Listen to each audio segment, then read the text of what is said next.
Oh, we're good. So again, we're on the air. Welcome back to Canada, Michael. Well, thank you. So you can tell that I'm not in my loft in Italy, and we made the conscious choice of not talking too much about weather. Although you Exactly. wanted to know very quickly what it's like being in a different climate, it is different. Yeah. All right. It's not as hot. So let's But let's get into it. Let's do progress. all right, let's dive in. I'm going to start Okay. because um, I have almost nothing to report. I You're have channeling me. yes, somehow. Um, I have some interesting things to report, but nothing that's like califragilistic kind of thing. Okay. I have nothing on my edits, but I will be getting back to it this month. Um, People who had been following my exploits with Pocket MFA, as far as was I going to hit my word count, and your prediction on the 20th was no, because I was 42% of 50,000 Yeah. on the 20th. And what did you say? You're 2/3 of the way through the month, and I'm you're a forty third of the way percent through of your. the word count. Yes. That's a big gap. So you would be correct. I did not hit, although I had this great push at the end. Good. I did tack on a good 4,000 words in one day Nice. because I was in the airport and I was delayed for three Oh, hours. oh, that'll do it. So I had nothing else to do. Nah. So Perfect. for 3 hours, I never thought. Remember, I told you I need a quiet, I need nighttime, Uh blah huh. blah blah. I also need a deadline that scares the crap out of me. And it's not Exactly. like they were gonna like. It's not like they were gonna kick me out of anything. Right. It's not like they go, well, if you don't hit your 100, you're out of here, because I picked 50,000 words. You had to pick the goal you were going Right. for. I went lofty. I find that, no offense to those who picked 10,000 or 20,000 words, that's not a lofty goal. Right. Right. Um, Yeah. so, Yeah. pick pick a goal that you're not going to hit, probably, but aim for it. Aim for it. Yeah. That's always been my Uh, strategy. Yeah. so I hit 62%. So I was really aiming for over. I really wanted to get over 50, obviously, Right. and that 4,000 really pushed me to 62. So Excellent. Yeah. I was happy about that. I had another writing contest over the weekend with NYC Midnight. It was 1,000 word flash fiction, and like, I know we've all been through this, um, but I didn't feel like writing. Right.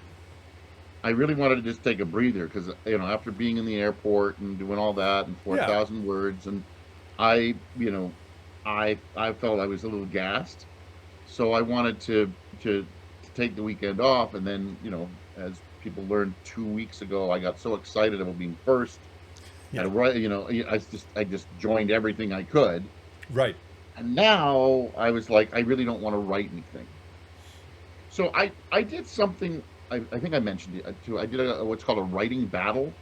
They're out of Nova Scotia. I didn't know that, Huh. but I did a writing battle, and the guy they put out their numbers to all the people who submitted or wanted to submit.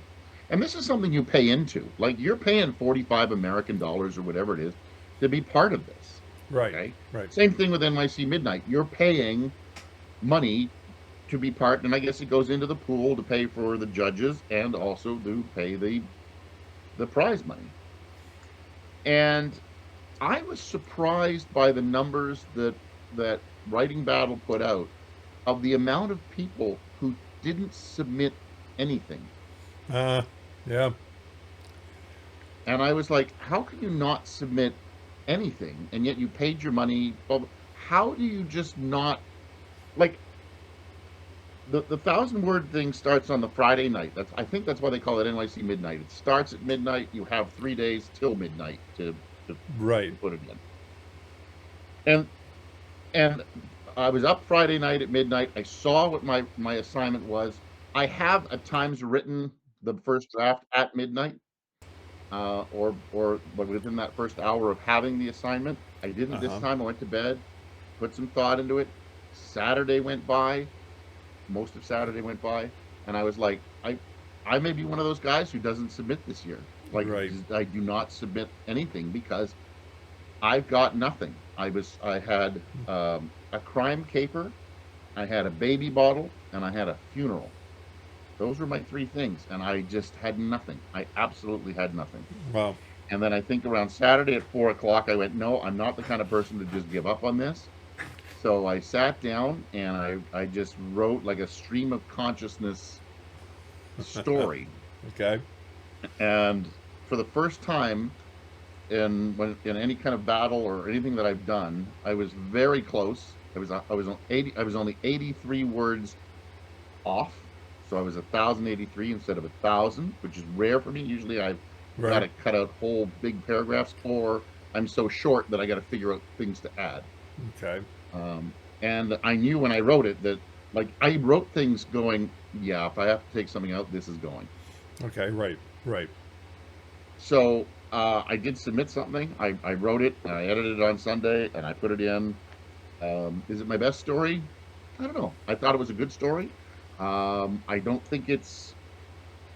I don't think it, again. I don't think it's my best, but I really like what I did with it, and whether it's considered a crime caper is another story Right. altogether. So, Huh. but that's and then today I didn't write a damn thing. I know I'm going to get to it this week, but I think just getting back, just getting into the swing of being home again, and trying to Exactly. Yeah. come back to come back to reality is a different it's a different story altogether, so to speak. Right. Well, that's a fair bit for nothing to report. Correct. For a guy who said I have nothing to report, I reported on a lot of things, Cool. but more thoughts than actual. Like if I Right. were to hold up a pad of paper to you, yeah, it would look something like that. Very little writing on it. And I go, this is my accomplishment for this week. So Right. for writing, not much. Maybe 1,000 words. Maybe no. Well, Well, yeah, 1,000 word story. 1,000 word story and a 4,000 word day, but not much else to report as far as you know. Hmm. Wow. Yeah. Well, not bad, really. Considering you've changed countries and all the other stuff, there's I just was shocked that I could write in the airport. I don't know why. I guess I found a quiet corner, well, and it's not there's easy a to do in an airport. there's an ADD thing where some people need absolute silence, and then there's another one where there's just total cacophony, and you wind up zoning in because you spend your ADD effort ignoring all the rest of that crap. So, It could be, and also, as I said, there was this, you know, um, fear, but I just didn't want to disappoint myself right. and be under 50. And then when I had hit 50, I hit 50 by like 52, Yeah. and I was like, no, I think I'm going to try for 60. If I can get 60%, that's a C. Yeah. Yeah. Exactly. I Yeah. was like, and I could go in and go, no, you know what? I'm going to say 40,000 words. I'll change it now to 40,000 words, and I'll be at 80%. But I thought that was a cheat as well, because you could Right. change that number at Yeah. any time. They Well, said you could got change more it than at any half. time. You passed. Right. I think so too. Yeah. I think Yeah. it's 62%. I'm happy with that. During NaNoWriMo in November one year, I did hit the 50,000. I got over it. Nice. But that's because I didn't have anything else to do. Like, I had work and stuff, but I had my mornings, and Right. here sometimes it can just be chaotic, right? You're here, you're there. I had a variety of things to do. I just never got into a proper routine. Right. You're Yeah. right. I get it. I mean, the core reason why we're doing this podcast is so that every 2 weeks I don't come here and say I haven't done anything. Right? It's an external deadline that makes me go, oh crap, I got a report in 3 days. I better write something. Well, I think I'm in the same boat, right? I know I've got to come and see you, and although I said Like I started because I'm the keeper of the notes, by the way, Ah, yes. because I use pen and paper. But it says my first line here is nothing on the edits, and then nothing to report. And then next thing you know, I'm like 62%. Oh, I finished the story. I didn't want to take a breathe, and I'm like, oh, I guess I do have things to report, Exactly. but Yeah. it's like I didn't. And it's funny, you just don't. I don't want to disappoint you by saying I've done nothing, Hmm. and vice versa. I know you don't want to come in here and say I did jack. Yeah. That was the point of this, right? I mean, I was in a critique group, and we met every 2 weeks, and we needed to, like bring some new stuff for the critique. And that didn't work for me because I couldn't really get a complete unit, right? I mean, I might feel like writing 1,000 words, I might feel like writing two, I might feel like writing 500, but I'm not necessarily working on, let me finish this scene and present it, you know? And Oh, and so I just started forcing scenes out, you know, and I'd look at it and go, okay, this objectively sucks, you know, like, so it wasn't serving my purposes, right? This correct. is, this, If you're trying to get better, and this will lead us to yeah, our hook later on from last week, which is right, which is groups. Let me just go back here. Groups that helped or not, right. and that was obviously a non-helpful group, and we'll get to that. But I do want to hear what you accomplished this week, and then we'll Right. lay the hook. We'll set some goals, and then we'll lay the hook for next week. Okay. So, as you know, last time we talked, I had outlined a an ending for this sucker, and Yeah, but now you had to write it. my objective was to write it. So, my 14 word scenes, count, write 3 days per week, and you have to tell me a joke. yeah, my word count for the past 2 weeks is 3,675. 3,675. Love it. That's great. That's a new record. The- That's the most you've written since we started this. Yes, but more importantly, I have written an ending. Uh-oh. Yeah, I took to fireworks things bursting around Yeah. here. Is it a finished ending? Like you're done? Or you've mapped it out to such a point that you just have to add the ands, I's, and T's? Over 2 days, I sat down and plowed through the ending. There are things that need to be done, right? The first, I think I'm calling it. I have a finished first draft. Okay, there are holes. There are things that happen that I haven't described. I've got to go back and fill in a few things. I wrote the ending in one great huge burst, so I need to break it in order to insert some of those things and bring the reader along. But I have an ending that I like. I After have I looked it up. I have written down here, finished a holy first draft. Yeah, So it looks like it's exactly. very religious. You've been in Italy too long. This is not a papal Yeah. first draft. It's my papal draft. Yeah. Um, so in terms of scene counts, basically the old outline, I had a bunch of steps that the ending went through, and instead I just wrote the ending. So I've deleted a bunch of scenes that are just now incorporated in the ending. Um, so my total scene count is 81, which is down by 8. Really should be down by 9, but anyway. I got 4 to write. I have 2 that are outlined and not written, and the rest are drafted. And what I'm doing now is I'm going into developmental edit. Developmental edit. There, I can talk. Um, Yeah. so this is where you're going to roll your eyes at me, but No, no. I'm writing it all down so that I can roll my eyes.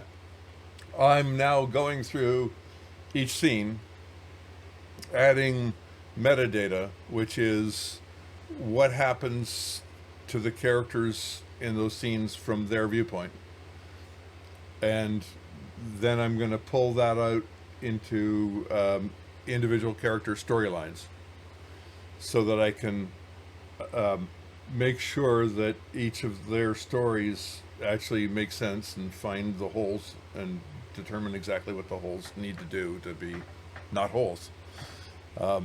So that's an incredibly tedious and also incredibly fun process. And I'm almost there. I'm let me see, I do a little bit of math. There's 75 scenes doing that. I only have 12 more to go. So it's 75% complete. Yeah. Okay. Nice. You're 75% complete of your developmental edit? No, of adding the metadata for my developmental edit. Oh, okay. All right. Yeah, so I'm doing the scene analysis type stuff. Metadata. Got it. Yeah. For developmental edit. Okay. You actually did accomplish quite. You accomplished a hell of a lot more than I did. Yeah. Well, the dam has burst. I have an ending. And what do you contribute that to? I know your wife went away to Yellowknife or I White did this Horse. before she left. Oh, Yeah. okay. Yeah. I attributed it to having an outline that I'm happy with, right? Okay. What do I attribute having the outline I'm happy with to? The process we described last week, or last podcast episode, where I went through, this nested level of all the things that could possibly happen, and looked at all the binary and ternary and n-ary choices, and then pulled out the things that were common for each of these, little sub things, and then eliminated the ones that made no sense, and stared at it for a while, and then suddenly the light bulb went on, and it's like, wait, if this happens up here, the whole thing makes sense. Like, So you contribute your success this week to staring. well, Is that what I get, or just sitting quietly in a room with yourself and a stick of incense? Basically, just in my head, working through all the scenarios that I could think of. Like, it's like main character is attempting to do this, but he gets thwarted. Does he succeed and not know it, or does he fail? Right? Okay, so in the case where he succeeds and doesn't know it, these things happen, and then there's another decision point. Is that successful or unsuccessful? Okay, what happens in those cases? Right? Okay. Right? And just walking through the whole damn thing, like I had you can't see my hand, a long list of things that could happen. Yeah. And then some of them resulted in boring endings, so I got rid of those, right? And in some cases, there were things that were common to the sub branches, and so I could pull those up and then eliminate the sub branch that I didn't like, until finally I had this most interesting of all the options list of things that could happen. And it's just like it hasn't really clicked yet. But I had one of my other characters sort of coming in near the end, and it's like, oh no, if that happens way up here, then all these other dynamics work. So it's like, yeah, that was like eureka, And that turns into the outline, and then I got over 2 days to sit down and write the damn ending to the outline. It's fun. So I've got your goals, because you were very efficient also, because you wrapped what I've accomplished right into your goals. I'm very, I was able to write your goals, but I was very efficient of you. Usually I have to say, Alan, what are your goals? And you have I dither because I've been stuck on this damn ending for, I hate to say it, 3 years. Well, I'm glad you finally cracked that nut, as they say. Yeah, so am I. I might actually get a book out this year. Holy shit. Yeah. Well, that's one of my goals too, and we've discussed that before. But we'll discuss that off air. Yeah. as far as publishing and stuff like that. Um, as far as my goals for this week is really to get back to my editing. Hmm. It's been on hold for like a month and a half. I was Right. doing very well, and then the writing competitions and everything just kind of as we've talked about, editing to me is I'd rather just create, not edit, but I understand editing is important. Right. I do want to continue with the book I am writing now called The Train, which you properly diagnosed that it would probably be a book, and it is now Yes. book length. So it is officially book length now. So Excellent. um, and I have painted myself into 4 or 5 different corners and somehow got my way out of them. So Good. because and when I do that, I just kind of stop and I go, all right, see you tomorrow. Yeah, exactly. See, Yep. let's see what corner I can paint myself in tomorrow. And then there's this month there's and this leads us hopefully into our hook from last week. There are some Reedsy prompts that they have a little contest of their own that seems interesting to me. Now you don't have to pay for it, Okay. so I think the idea of paying for it, putting some money up front, makes me go, damn it, I've got to submit something. Right. Some of these free ones, you're like, I've got to, if I've got the stomach to do a free contest, but what the heck. And if people don't know out there, Reedsy is a um, there are have you heard of Reedsy? Oh yeah. Reedsy. They're like a one-stop shop for book people. They have editors and developmental editors, and it's basically like Fiverr for book people. I I get, don't know look, if that the sounds terrible, but I mean, you know what I mean? I don't think the It's Reedsy it guys would appreciate that description, but still. No, Yeah. probably not. But I mean, Yeah. I mean, it is kind of, you can shop for an editor, you can shop for a developmental editor, you can get a book coach now. They're Yep. putting that out. But they are like a one-stop shop for everything you need. You can get a guy who will design your book cover there.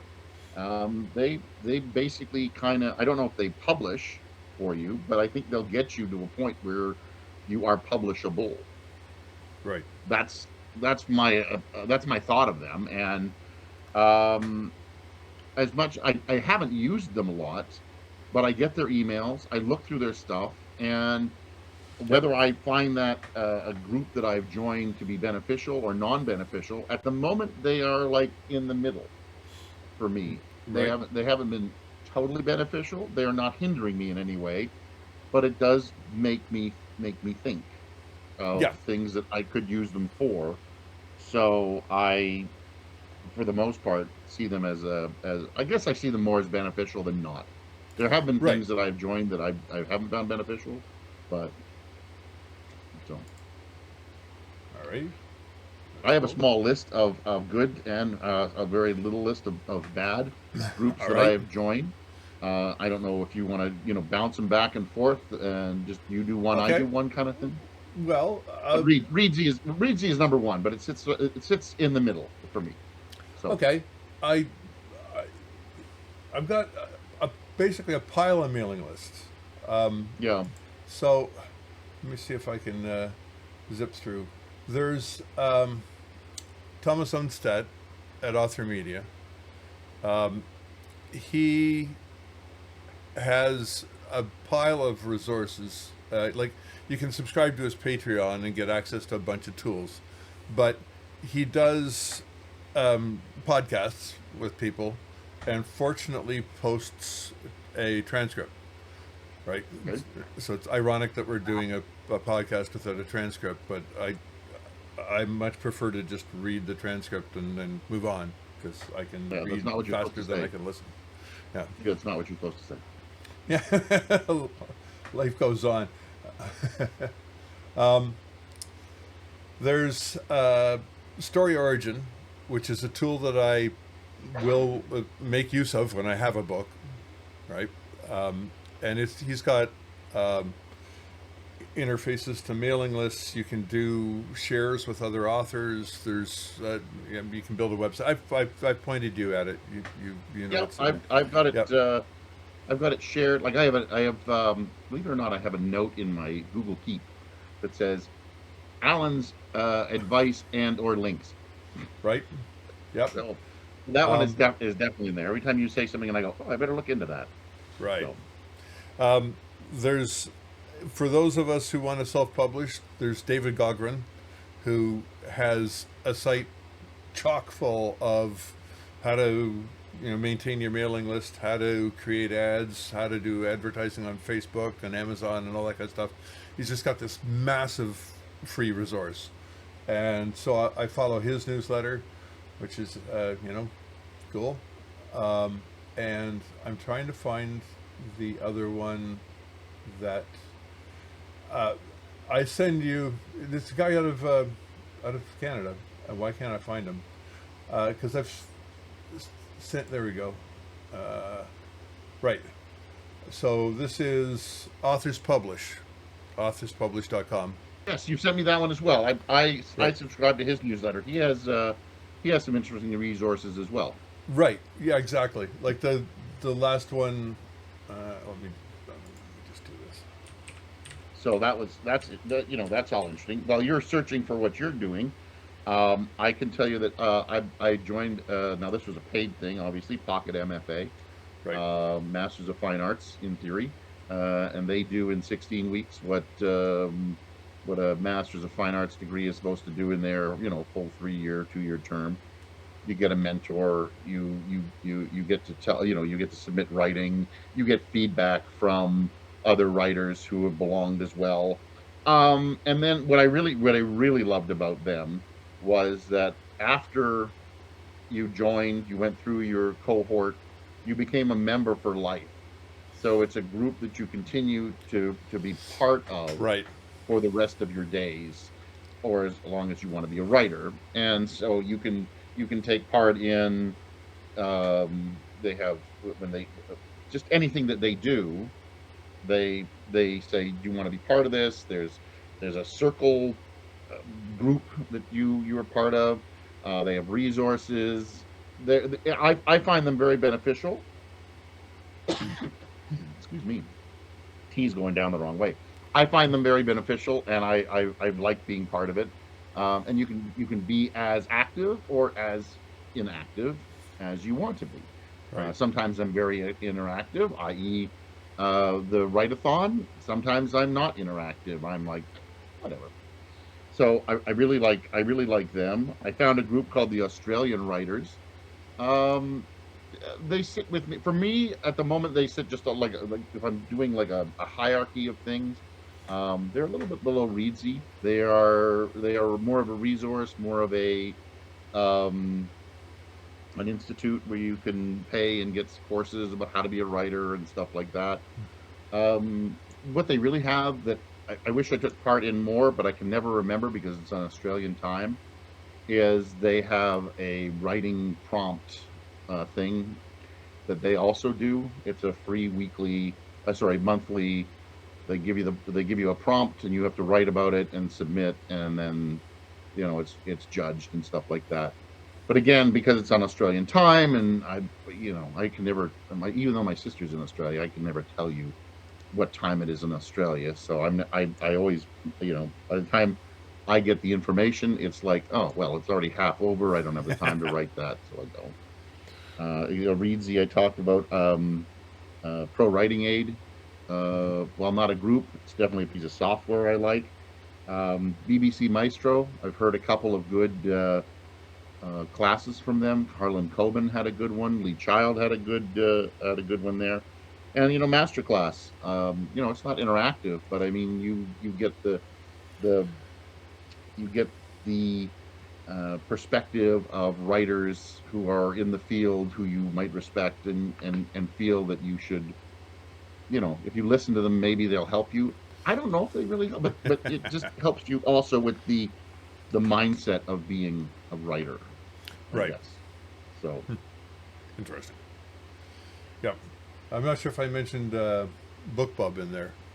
BookBub is great. Yep. That's for readers though, is it not? Or do they have something else that There's I missed? a ton of information on marketing your book and what readers want and all sorts of other stuff like that. So they're they have two mailing lists. One is the, here's the specials and all that kind of stuff, Yeah, I belong to that one.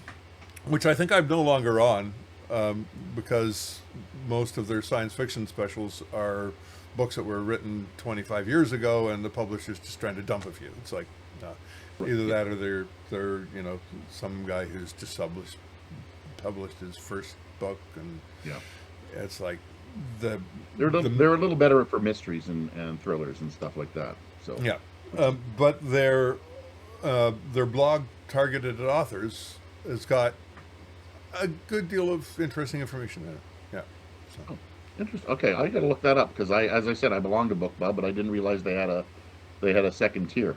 So yeah, that's interesting to know. I can afterwards. I'll try to remember to forward you one of their newsletters, and you can That'd be probably great. sign up through that. The now you had mentioned a group that did not help you in any way, shape, or form. Yeah, I can't remember the name, um, but it was this. It was no charge. You join up, and there's a bunch of other writers who are published, um, and you, there was places where you could do sprints, and you could do these things and those things, and there's a bunch of videos. Um, but they had a real focus on a single methodology, which I can't even remember the name of. It's like every scene has to do this, this, this, and this, and there's a lot of content promoting how wonderful this methodology is, and then you start to look, and it's like, oh, yeah, all these mentors are also offering courses in this methodology, you know, and that's how thick the veneer was, Oh, okay.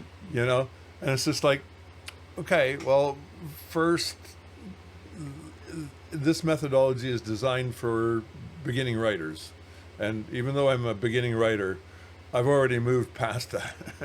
you know, Yeah. um, so I don't see there's anything I can learn, and I don't really want to be subjecting myself to low key sales pitches for the rest of my life there. So it's like, bye.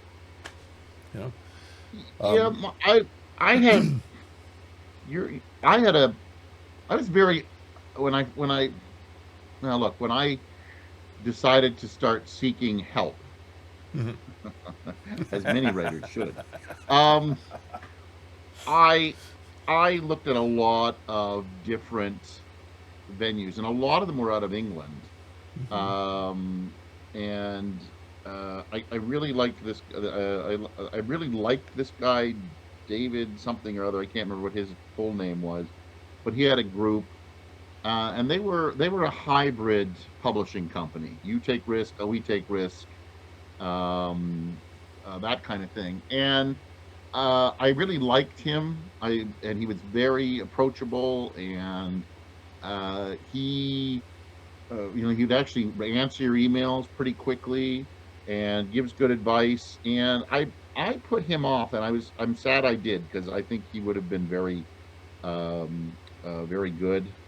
David Babelschmoot, I can't remember his name. But instead, I went for another British group called the Novelry, which I regret now. I really Mm. regret dealing with the Novelry. First of all, as you've been working on a book for 3 years. I, write a book every year, or 5 years. Like That's true. I can write 2 novels, 3 novels in a year. Hmm. Okay. Um, just one of those people that I just, if I actually could, like if I didn't have other things to do, other work, other stuff, I would probably just, be here at the desk for 3 hours, write, and then get on with my Right. day. Well, that doesn't pay the bills at the moment, so No. I've got to do other things. Um, so that's one thing. Um, so I came to them with a completed novel, and I applied for their help to, in the publishing, editing part of it. Right. and they insisted that that's not how it worked, that I have to go through the writing course first, Of course. Yes. right? Yeah. So I'm like, okay, well, if it gets me to point B, then I'll take point A to get to point B. Mm, And there were some seminars that were good. It was a lot of self-driven stuff. You had a mentor that you could either use for editing or to coach you. I used for the editing, like I'd submit writing to them, they would look it over, they would give me some feedback. There was some legitimate feedback that I got, but hmm. the biggest problem that I had with the novelry was you are you like you go, okay, who do you want as your mentor, as the person who's going to help you with your book? I picked somebody and then they went off on maternity leave. Well, I have nothing a problem with anybody going off on maternity leave, but then Right. I'm stuck with another editor. And then they went away on maternity leave. So over the course of the year, I had three different editors, uh, and got three different points of view on a book. One person said do this, the other person said the exact opposite. And right. it was confusing, it was annoying. And then and they were always like, when you're finished your book, we will help you find a publisher, or we'll help you find an agent if we think you're good enough, right? Well, I followed everything that they told me to do, Right. and um, so I got to the point where I had you know spent all of my credits to get my edits, my two look ats, blah blah blah, and then I got to like what I thought was now a final piece of product. Well, you had to pay for extra credits, for extra people to look at, so I did that once, and then you had to pay an annual fee, which was almost, which is where I like Pocket MFA. I paid one fee. Right. I'm a member for life. If Hmm. you really believed in these authors that you believe in, don't make me continue to pay a fee. Make me a member. I understand people need to get paid, but I'm sure you're dragging other people in to get paid. Yes, I'll pay a nominal fee, but I don't also pay a membership fee and a, hey, have this look at your writing fee. Right. Right. Yeah. So I remember just I tapped out after the first realization that this, to me, anybody out there, I hope you had a better experience if you decided to go with the novelry, but I found it to be more scammy than Right. and more underhanded. And I'm sure they think they're Yeah. wonderful and great. Underhanded sounds like the right word. Yeah. Correct. Yeah. I just find it Extractive. very underhanded. Yeah. If you want me to pay a membership fee, an annual, which is not cheap, Right. then include stuff in the membership fee, not just access to, and then you get to Exactly. pay more, Exactly. Yeah. right? And it wasn't an unsubstantial fee. And you got to think about it. It's also in British pounds, Right. Yeah. So you got right? conversion rates. Yeah. So Yeah. Well, that's anyway, that's been my experience with them. I was not happy with them in any way, shape, or form. And when they said, "Hey, would you like to leave a review?" I went, "No, I ooh, don't. I don't like I that's not 100% true, because after the first part, they said, "Would you like to write a review?" And I thought, well, if I write a nice review, maybe they'll help me here more. They didn't. So if I could go no. back and write that review, it would be Yes. a much different review. Yeah. So Exactly. Yeah. Yeah. Well, anyway, you've just broadcast a review. I just broadcasted it now. I found it very underhanded. I find a lot of that very underhanded. If anybody's looking to get with a group that will be more helpful, it's still expensive. Anything to do with writing courses and anything like that seem to be expensive. Hmm. Anywhere that, but a Pocket MFA would be now my number one choice for. If somebody said I want to get into writing, what do you suggest? I said, well, if you're doing it, Pocket MFA, it'll cost you a little bit because it's now in American dollars. But I ended up getting a scholarship based on my writing, so I was very happy. And they took, I don't know, $500 or $600 off. And if you think about it, Well, it's American dollars. That's real that's coin, kind. right? Yeah. So I think they brought it to under three of that. With that, they brought it under like $3,000, and I thought, yeah, that's nice of them. So Well, ironically, I find I mean, most of the stuff that I found useful, I found for free. Um, and the stuff that I've paid for is a book, Yeah. right? I like feedback, and that's probably why this podcast for me works, because there's Right. feedback. We haven't read each other's stuff, No. but I mean, I think it comes down to I would not be your audience for science fiction, No, and I don't know how much mystery and thriller you read. Per but se. I don't read much.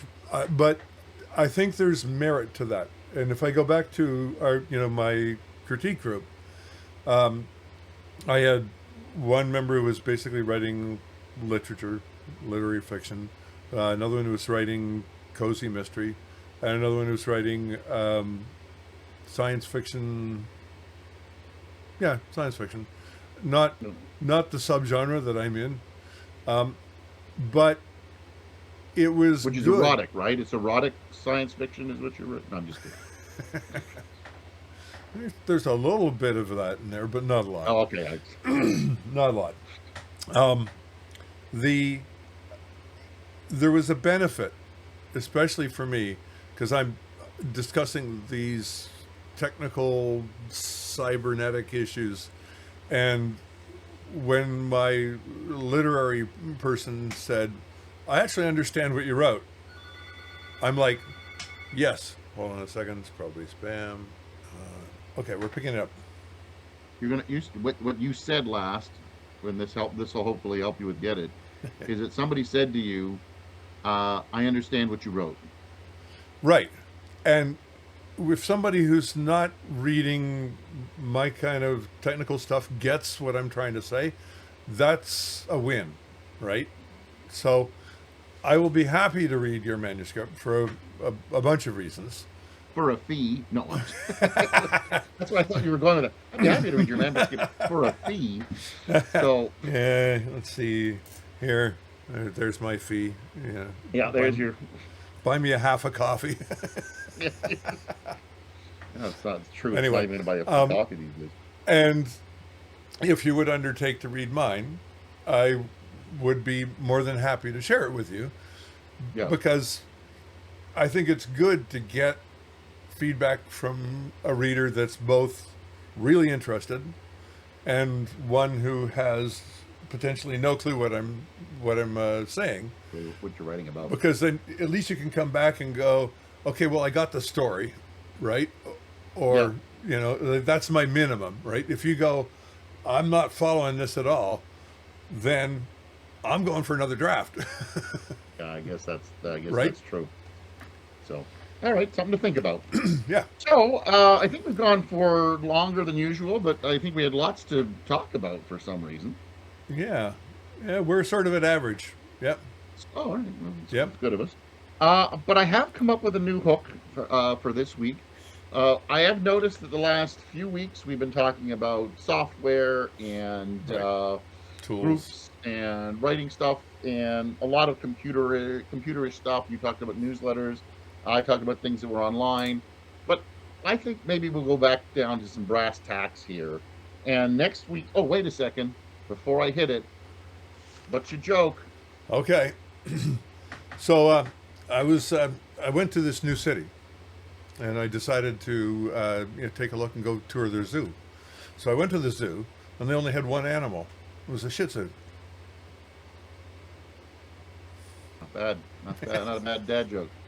Exactly. Um, All my jokes are dad here's, jokes. here's my favorite from this week. You ready? Yep. What do you call a black man on the moon?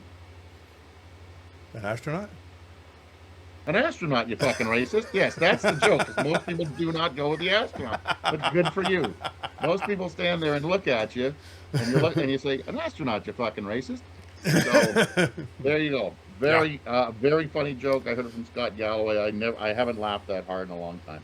You know, So the key to jokes is delivery, and Yeah. I'm showing my age, but Woody Allen used to be a stand-up, yep, loved that Woody Allen. and he was on the Johnny Carson show one night, and he told this joke about being drunk and then going up to his hotel room and having a shower and not being able to get any lather and calling downstairs to get somebody to come up and help him, and then it turns out he's so drunk he's trying to lather with his watch, and the punchline is, well, you think it would generate just a little lather.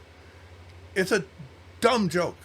I tried telling it, I don't know, a dozen times, and it didn't land. But the audience, the way he told it, they just I cracked up. I thought, that is the weirdest, funniest joke I've ever heard. Yeah. But it was 100% total delivery, because he's such in his day he came off as such a yutz. Yeah. Some guy who had no idea what he's just telling you this story, and it was very good. He was very good. Yeah. I used to love Woody Allen. Yeah. Two priests are driving along. They get stopped by the police, and the cop sticks his head in the window and says, "Sorry, fathers, we didn't mean to stop you, but we're looking for two pedophiles." And the priests go, "Oh, we'll do it." So there you go. So here's your hook. Ready? All right. Where do you get your inspiration or ideas from for your writing? Okay. Hold on to that one, and we'll talk to people next week.